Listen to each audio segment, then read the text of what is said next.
معقوله؟ ده الزمالك اللي عايز يشارك في دوري الابطال، وده اللي كان عايز ياخد الدوري. دوري مين يا ابني؟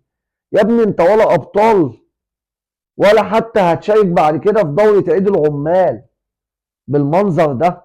خلاص يا ابني، انا بقولها لك بعد كده، انت هيبقى دورك معروض للبيع، ودورك بتاخد على قفاك من اللي يسوى واللي ما يسواش. وانا بقولها لك، انت كده اخرك الكونفدرالية، هتعوز تطلع بكاس مصر. واللي انت ما تعرفوش ان الاهلي هيفضل راكب الدوري، وان شاء الله قدامنا ماتشين ملهمش تالت.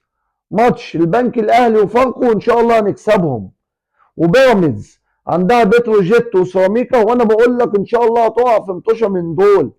والدوري اهلاوي، وان شاء الله بيراميدز صن داونز مش هيسيب لها البطوله، وهتبقى خسرت دوري ابطال افريقيا.